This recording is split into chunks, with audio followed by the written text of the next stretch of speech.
Hey, hope you're good. Just Matt here again. Just going to shoot you another little video, just around drinking calories, I guess, and something that I was having a discussion with somebody about at the studio the other day about how these little things add up, sort of little habits that we might have, and one of them was just around sort of drinks really. So I guess my my thought process behind this is on here you've got kind of maybe the worst case scenario, and then we've got the sort of the best case scenario around the situation. So just to put it into context, the Coca Cola, and so one Coca Cola can of Coca Cola, 375 ml, and one medium sort of latte.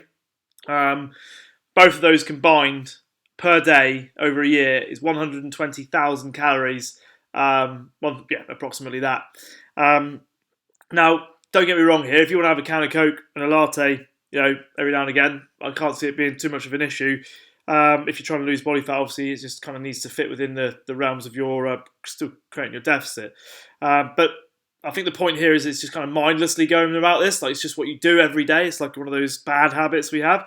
And then you kind of wonder, and people wonder why we're not losing body fat as we should. But when these little things are all taken into account, and I think we just needs to be in the context of trying to lose body fat here. If you desperately want to do that, then these are some habits you can change. So if we add this up, so 120,000, we just take into account that to lose 1 kilo or 2.2 pounds body fat, we're looking at about a 7,000 calorie deficit. So if you just drink one Coke and one latte a day, that is effectively costing you about 17 kilos of fat loss a year. If your calories for your food are on point. So if you're eating the right amount of calories, but you're just drinking these two drinks, that in effect, if you're trying to lose body fat, could be costing you that amount of fat loss every year. So if we have a little look at and somebody quite rightly asked me, like, well, what about Coke Zero? And I think, or what about not drinking Coke full stop? And I said, well, Coke Zero's got less. I think the thing to remember is that there's different schools of thought all the way across this. So you get vegans who say you shouldn't eat meat full stop. You get paleo people saying you shouldn't eat rice full stop. The keto people say you shouldn't eat a Mars bar ever.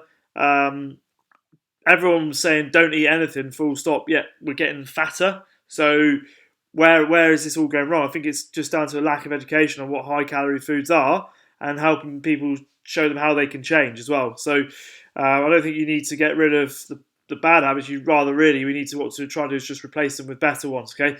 And then again, you'll replace it with an even better habit, So here, this is my best case scenario, I guess.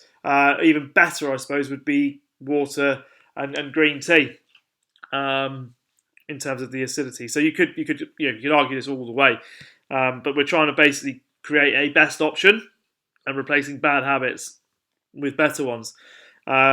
And as I've said before, previously in other videos, making sure that what we're trying to do here is eat and drink as naturally as possible, to optimize our our hormones as well. Okay, I think that's it for today.